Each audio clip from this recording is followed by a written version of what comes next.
Bonjour, je vous remercie d'être là pour cette nouvelle vidéo, pour votre fidélité et vos nombreux partages qui m'aident à me faire connaître sur cette chaîne. Gratitude pour vos partages, merci aux nouveaux d'être là.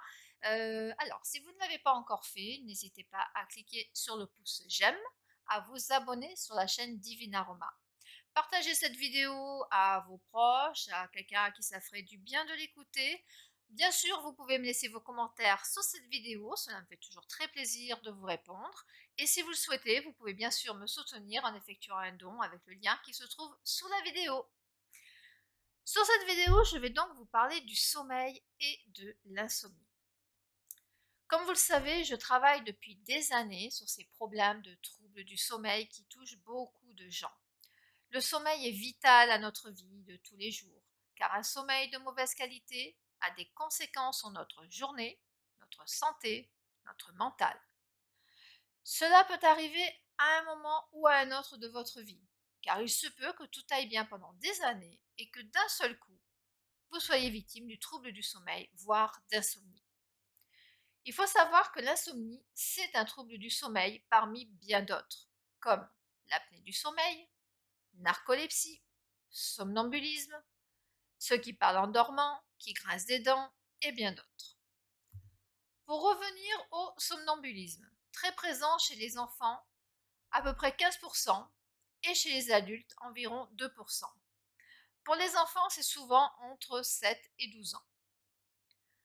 Le somnambulisme apparaît au moment de la phase 3 du sommeil profond. La personne atteinte de somnambulisme se lève, sort du lit, déambule à l'intérieur de la maison, parfois à l'extérieur. Dans ce dernier cas, comme vous le comprendrez, évidemment, les risques sont plus élevés. Généralement, le somnambulisme est attribuable en fait au manque de sommeil, à un stress vraiment intense, à l'anxiété, à la consommation d'alcool ou de drogue dure. Pour protéger le dormeur, il est conseillé bien sûr d'installer des barrières de protection aux escaliers, de renforcer les serrures des portes, des fenêtres, d'apposer des éléments de protection aux endroits dangereux, notamment les coins de table en pointe ou des choses comme ça. Ensuite, pour aller à la enfin, contrairement aux croyances populaires, si je peux dire, réveiller un somnambule n'est pas du tout dangereux. Il se sentira désorienté, sans aucun souvenir de ce qu'il faisait. Pour ceux qui veulent vraiment pas les réveiller, si vous en avez autour de vous ou chez vous, hein, vous pouvez le reconduire à son lit en le prenant par le coude. Là, il demeurera endormi. Nous verrons ensuite, hein, comment résoudre et arriver, à résolver en fait tous ces troubles du sommeil.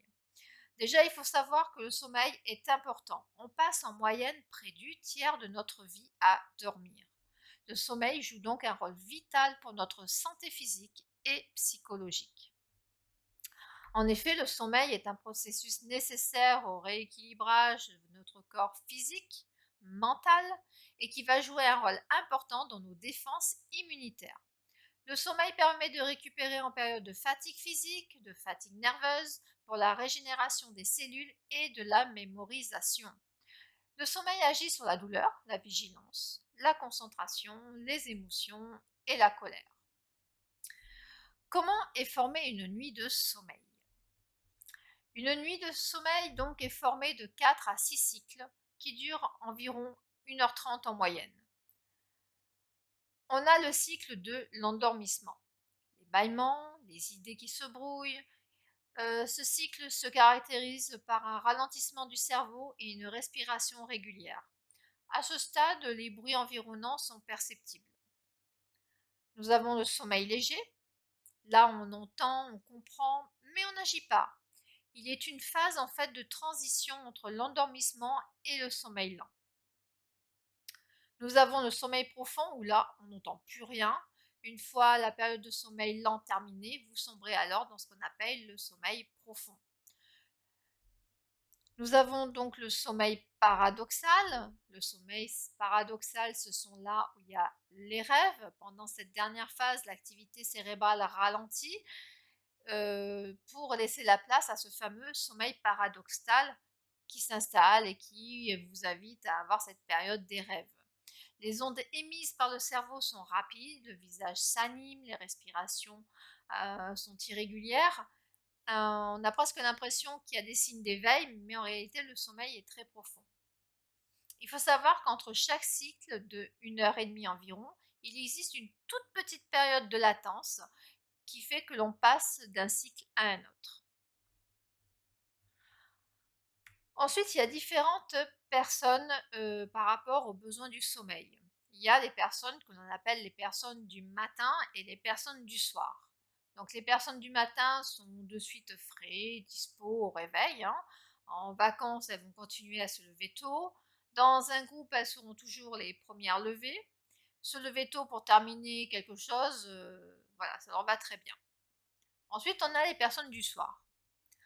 En vacances, leurs horaires de sommeil sont facilement décalés. Elles se couchent plus tard et se lèvent plus tard. Dans un groupe, elles font partie bien sûr des dernières couchées. Se coucher tard pour terminer quelque chose, ça ne les rebute pas du tout. Voilà. Ensuite, on a les personnes que l'on appelle courts dormeurs ou longs dormeurs. Les courts dormeurs sont en forme après une nuit d'environ de 3 heures de sommeil. En vacances, ils ne dorment pas plus que pendant le reste de l'année. Dormir 8 heures, c'est vraiment leur durée de sommeil maximale, si vraiment il faut récupérer après une fatigue intense ou autre. Et par contre, une fois qu'ils sont réveillés, ils n'aiment pas du tout traîner au lit. Le long dormeur, lui, supporte très mal de peu dormir. En vacances, en week-end, ils dorment beaucoup plus longtemps que pendant l'année. Ils limitent leur sortie en fonction de la quantité de sommeil dont ils ont besoin. Voilà, donc c'est vraiment pour vous faire comprendre que chaque personne est différente et que nous avons tous besoin de sommeil différemment. Ensuite, on me demande souvent, mais combien d'heures de sommeil j'ai besoin? Alors là, je réponds tout simplement le temps nécessaire que vous soyez en forme en fait toute la journée. Si par exemple vous avez dormi ou que vous dormez 6 heures par nuit et que vous êtes en pleine forme la journée pour travailler, pour réfléchir, pour faire ce que vous avez à faire, c'est que les 6 heures vous suffisent. Si jamais vous voyez que vous êtes fatigué, ben, vous essayez de dormir 7 heures, 8 heures, jusqu'à arriver au nombre d'heures qui vous convient pour passer une belle journée. Voilà, une journée correcte, travailler sans être fatigué, sans avoir besoin de dormir. Maintenant, je vais vous parler des hormones du sommeil. Nous avons donc la mélatonine, qui est l'hormone du sommeil. Elle est sécrétée donc vers 3 heures du matin et vous permet donc d'avoir un sommeil de bonne qualité. Elle est produite par la glande pinéale, que je travaille d'ailleurs en réflexologie. Nous avons le cortisol. C'est l'hormone de l'énergie qui est sécrétée en fin de nuit. C'est une hormone d'adaptation au stress qui va vous donner l'énergie pour toute la journée. Le cortisol stimule la dégradation des protéines. Il agit également sur le métabolisme des glucides, il régule la glycémie, augmente la dégradation des lipides. L'hormone décroissance qui n'est pas là pour vous faire grandir, contrairement à ce qu'on pourrait penser, mais elle vous permet de réparer les tissus et de transformer les masses grasses en masses maigres et sa sécrétion se fait en début de nuit. Pour favoriser le sommeil, je vous conseille de faire régulièrement des activités physiques en extérieur qui augmentent votre emmagasinement de lumière naturelle. Et si vous faites ces activités en groupe, vous augmentez donc le lien social qui permet également de synchroniser, tout comme la lumière, votre sommeil.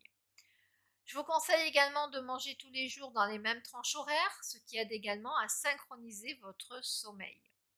N'oubliez pas que nous sommes faits avec une horloge interne. Le besoin de sieste dans la journée est tout à fait normal et doit absolument être respecté. Je conseille une sieste d'environ 20 minutes, ce qui va améliorer votre sommeil nocturne. Si votre sieste dure plus longtemps, vous allez entraîner un dérèglement biologique qui va aggraver en fait votre insomnie. Si jamais vous n'avez pas besoin de sieste, aucun souci, hein. C'est tout simplement que votre corps n'en ressent pas le besoin et c'est à respecter également. Alors, qu'est-ce que l'insomnie? L'insomnie, c'est une diminution soit de la qualité, soit de la quantité de sommeil.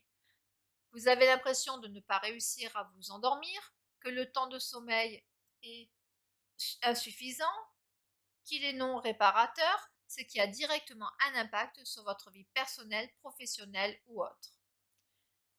Si vous êtes réveillé vers 1 heure ou 3 heures du matin, c'est que votre foie a un souci de digestion, encrassé, saturation de médicaments très certainement. Une insomnie, elle peut être ponctuelle. Elle est dans ces cas-là en général liée à des causes environnementales ou contextuelles. C'est-à-dire, c'est tout à fait normal, hein, puisque votre corps réagit à un événement de vie de manière tout à fait ponctuelle. Une insomnie est le plus souvent durable avec des effets comme la somnolence dans la journée, une fatigue chronique accumulée, des difficultés de concentration ou de mémoire, entraînant de la gêne ou de la souffrance. Il est très souvent, en fait, l'insomnie, hein, il y a très souvent une cause de troubles émotionnels, troubles affectifs, troubles psychologiques, une pathologie médicale ou la consommation de psychotropes. Il y a aussi des causes environnementales comme le bruit, la lumière, la température trop ou pas assez chauffée, les conditions de vie, une vie trop active ou trop stressante, ou encore avec un travail avec des horaires décalés ou difficiles. Plus haut, je vous parlais des pathologies médicales et je tiens à y revenir car c'est ce que j'ai le plus souvent lors de mes consultations en coaching et je vous donnerai à la fin des solutions efficaces que je propose. Alors, le plus souvent, c'est par rapport à une douleur. La douleur maintient éveillé par rapport au seuil de tolérance de chacun. Des douleurs rhumatologiques artérites, démangeaisons, les démangeaisons, les pathologies urinaires, souvent après l'âge de 50 ans, des reflux gastro-œsophagiens, bronchopneumopathie chronique et pathologies neurologiques. Alors nous avons aussi l'apnée du sommeil ou SAOS qui touche environ 5% des adultes en France avec des conditions pas très marrantes pour dormir, avec des conséquences cardiovasculaires, AVC, infarctus du myocarde, prise de poids, inversion du rythme de sécrétion des urines, résistance à l'insuline la plupart du temps. Troubles sexuels, il y a aussi de la somnolence, de la fatigue, des maux de tête, baisse de vigilance, manque de concentration, irritabilité, dépression. Dormir sur le côté permet d'atténuer en fait, hein, les symptômes de l'apnée du sommeil. En effet, quand on dort sur le dos, la gravité exerce une pression sur nos tissus du fond de la gorge et de notre palais. Cette pression peut obstruer donc partiellement ou complètement les voies aériennes supérieures. Alors, un des trucs que l'on peut utiliser, c'est de coudre. Alors, je sais, ça peut paraître barbare, mais ça ne l'est pas, hein. Il y en a plein qui le font lors de mes. Voilà, quand je les ai en consultation en aromathérapie, par exemple. Je leur donne ce truc et c'est vrai que ça a fonctionné. C'est-à-dire, c'est de coudre dans une poche dans le dos du pyjama et d'y mettre une balle de tennis avant de s'endormir.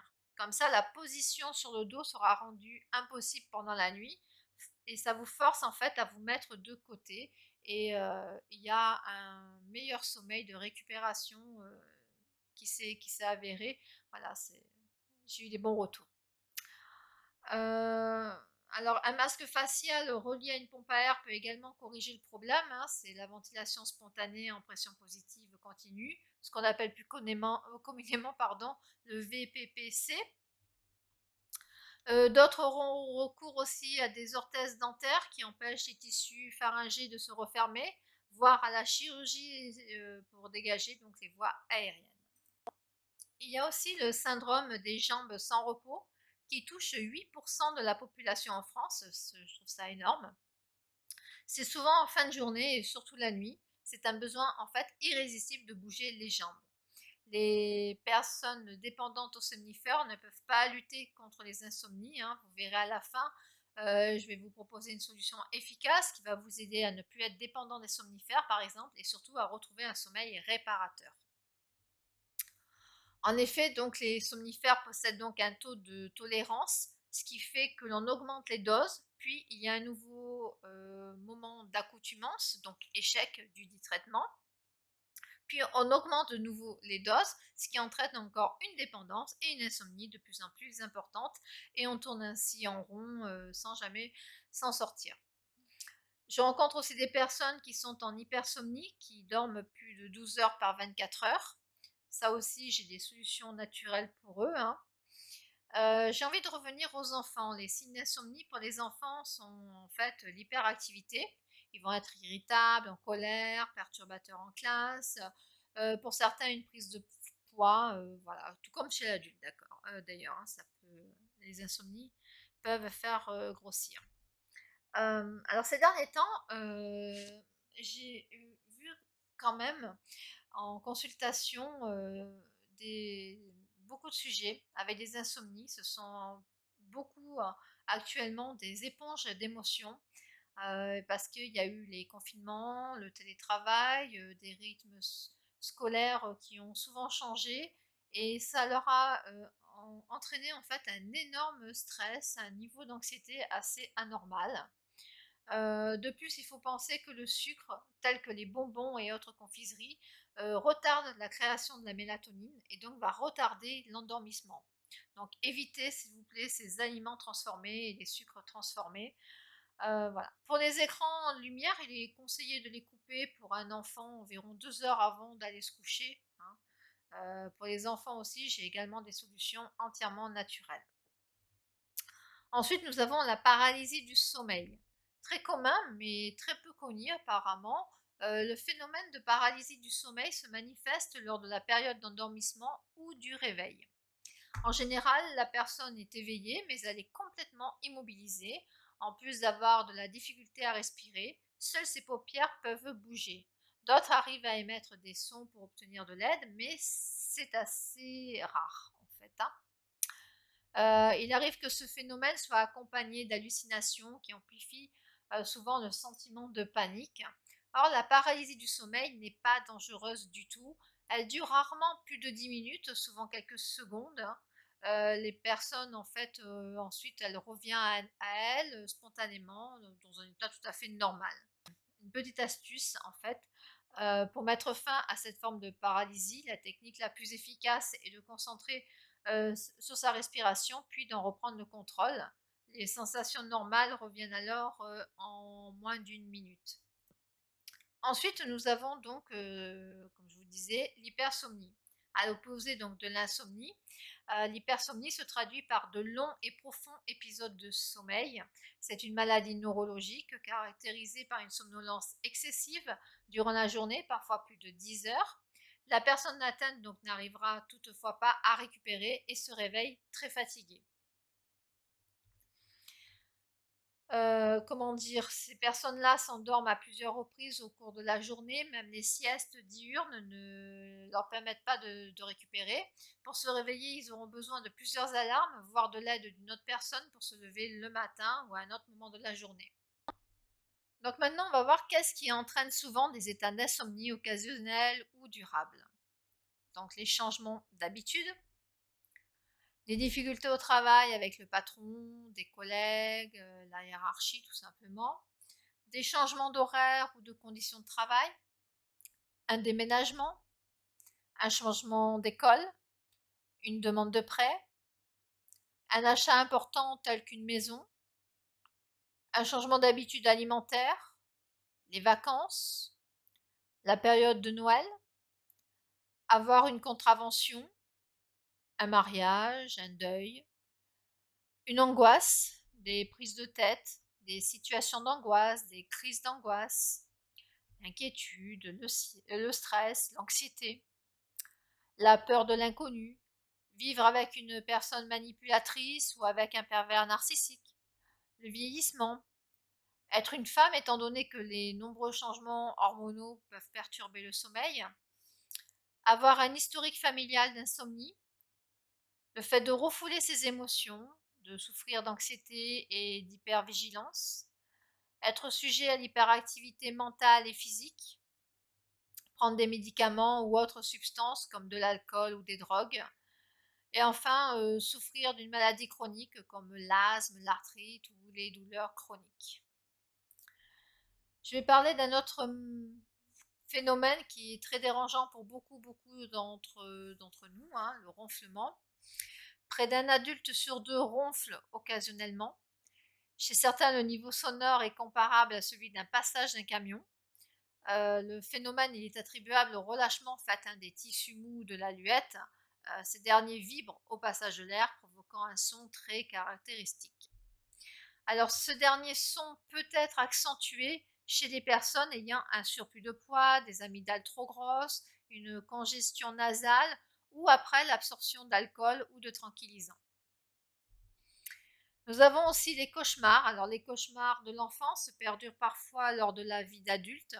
Ils se produisent lors du cycle du sommeil profond et se caractérisent, comment dire, on a un souvenir plutôt de peur et souvent de la peur de mourir.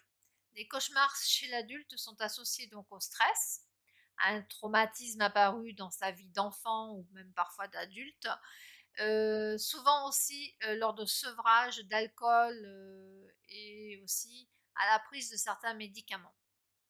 Leur intensité des cauchemars, hein, diminue graduellement et ils disparaissent presque complètement après l'âge de 60 ans. Ils sont d'ailleurs beaucoup plus fréquents chez les femmes que chez les hommes.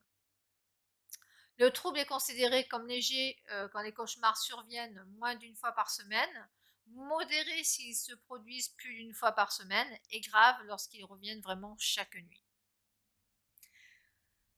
Donc j'ai envie de vous donner quelques clés pour améliorer votre sommeil.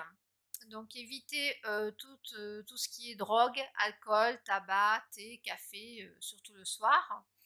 Évitez de pratiquer une activité sportive dans les 3 heures précédant le coucher. Comme je vous l'ai dit tout à l'heure, essayez de dîner dans une fourchette d'heures régulière. Évitez les boissons et les nourritures diurétiques ou excitantes. Au souper, évitez les viandes rouges, les plats épicés, l'alcool, le café, le thé, préférez plutôt une bonne tisane. Éteignez la télévision, arrêtez le téléphone et tout ce qui peut vous perturber énergétiquement 30 minutes au moins avant de vous coucher.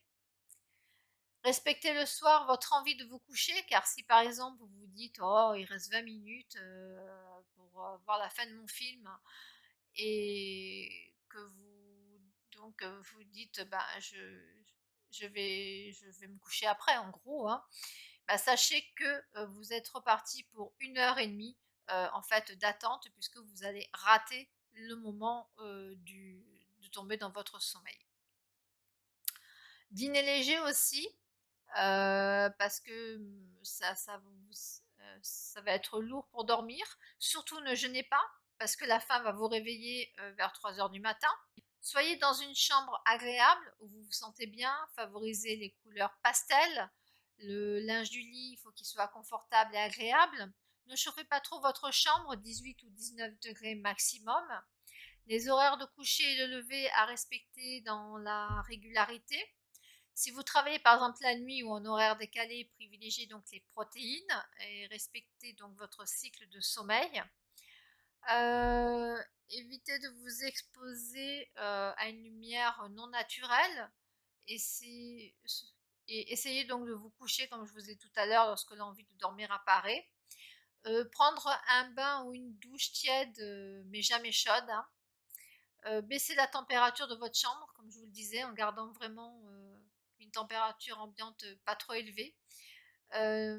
Voilà, en fait, quand vous êtes en période d'insomnie, essayez de ne pas rester dans votre lit parce que de toute manière, vous allez tourner, virer et vous n'allez pas réussir à vous endormir. Donc, il vaut mieux sortir du lit, essayer de dormir, de lire, pardon, de boire peut-être une tisane et essayer de, voilà, de vous calmer mentalement de manière à pouvoir de nouveau redormir.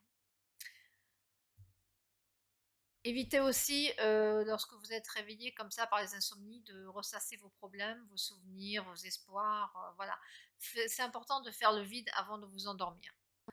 Alors, avant de voir le soin, je vais quand même vous parler de ce que je fais pour aider donc en aromathérapie, gémothérapie et autres. C'est-à-dire que pour vous aider, je réalise donc en fait de la récolte à la création des roll comme vous le savez. Donc là, je fais un roll avec des plantes, des huiles essentielles, des herbes sacrées et plein de gémothérapie. Le roll dure environ 8 mois pour une utilisation quotidienne. En fait, si vous désirez en savoir plus donc sur le roll-on insomnie, vous trouverez le lien sous cette vidéo, ainsi que le lien pour le duo anti-ronflement. Maintenant, nous allons faire donc un voyage chamanique pour vous aider à dormir profondément. Je vous invite à boire un peu d'eau, à vous installer dans une pièce où vous ne serez pas dérangé.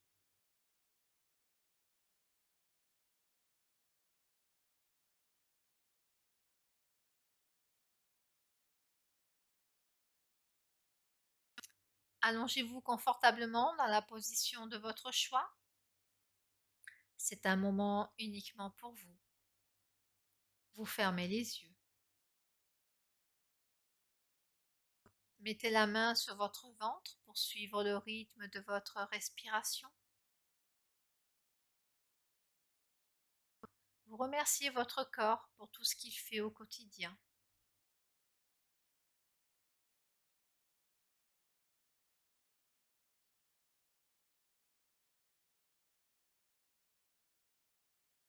Ainsi, vous laissez partir de votre corps tout en douceur ce qui ne doit pas rester en vous.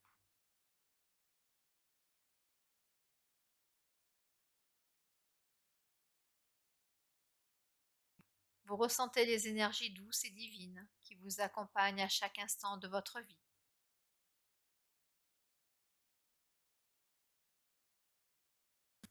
Maintenant, vous voyez autour de vous virevolter de magnifiques petites fées, pleines de douceur et de paix.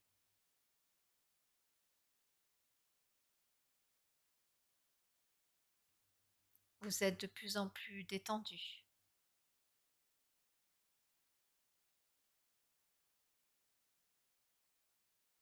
Ces petites fées vous envoient doucement un superbe rayon lumineux qui se diffuse dans votre tête.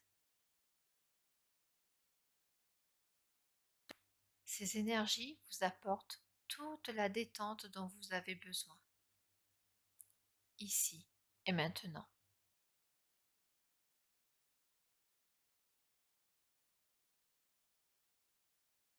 Vous vous laissez bercer par la berceuse qu'elle vous chante. Vous êtes à l'écoute de cette symphonie si pure.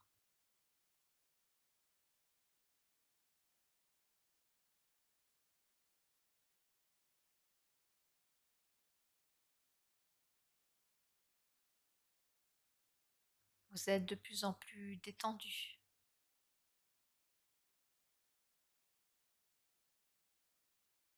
Vous vous ouvrez à la magie.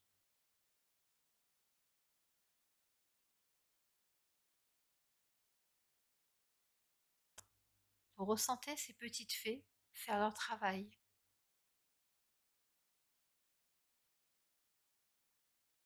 Elles allègent votre tête, vos pensées, vos soucis.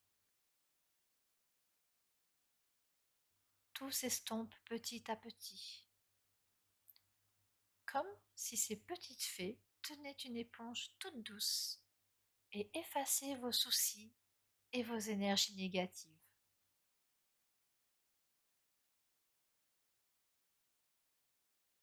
Votre esprit se prépare à accueillir les rêves pour une nuit douce et calme. Vous êtes détendu.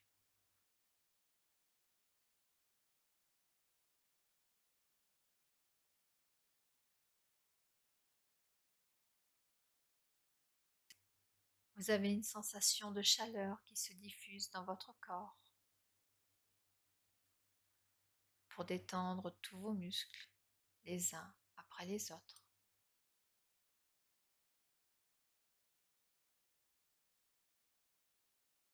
Vous plongez dans une pure sensation de plaisir. Tout se relâche. Tout se repose.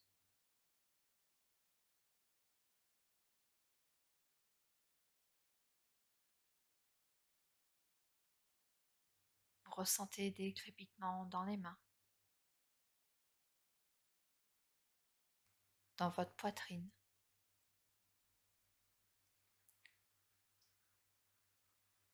La magie des petites fées opère,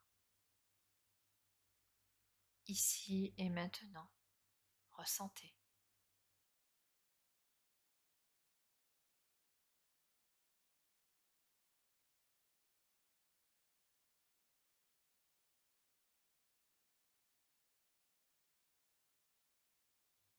Vous êtes envahi d'une paix mystique,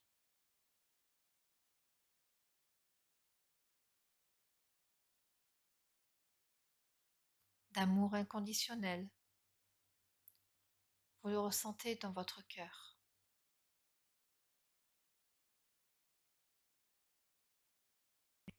Votre corps se nourrit de ce bain d'amour lunaire qui vous envahit en profondeur.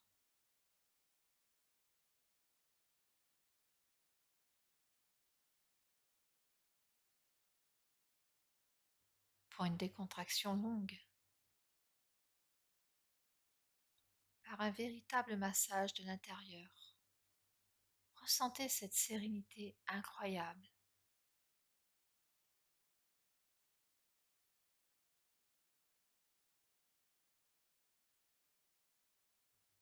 La magie de la nuit se diffuse en vous. L'ivresse de la détente est totale.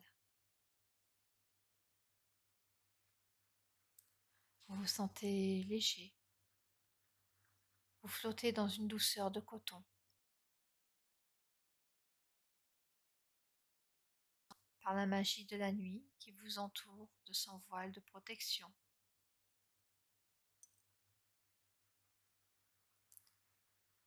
Qui vous berce par son amour et sa bienveillance. Un lien unique et très particulier vous unit à elle. Sentez l'appel des étoiles de la nuit au plus profond de vous. Pour une rencontre magique et pure, avec la magie des anciens. Vous êtes prêt maintenant, prêt à accueillir votre guide ailé. Il s'approche de vous avec bienveillance. Il se laisse porter par l'air jusqu'à vous.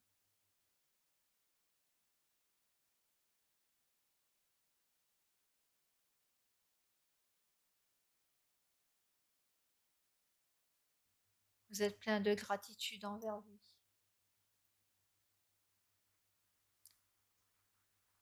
Vous lui ouvrez votre cœur, vous observez.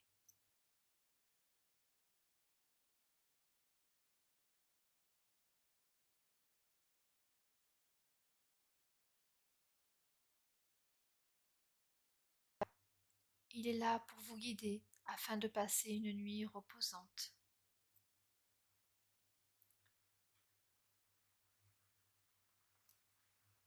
Maintenant, il vous invite à monter sur son dos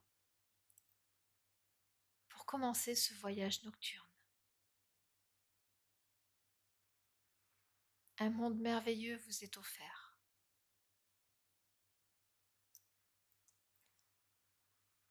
Vous partez à la rencontre de la lune avec sa douceur, son calme, sa sérénité.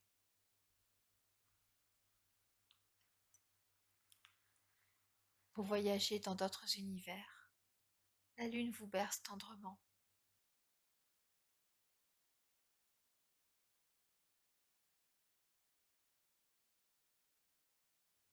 Vous êtes avec votre gardien ailé. Son vol est léger et ample. Il vous entraîne au plus profond de la nuit, là où tout est calme et sérénité.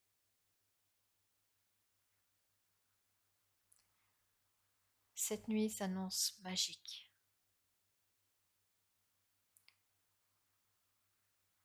Il vous guidera un peu plus à chacun de vos voyages nocturnes.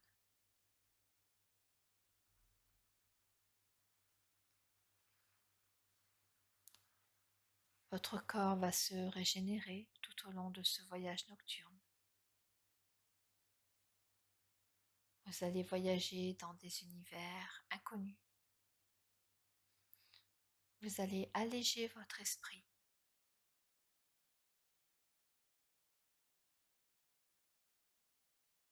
Vous vous laissez emporter par la magie de la nuit. Vous êtes en sécurité avec votre guide ailé qui veille sur vous.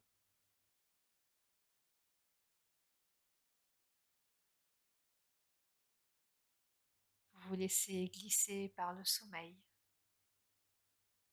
Dormez en paix.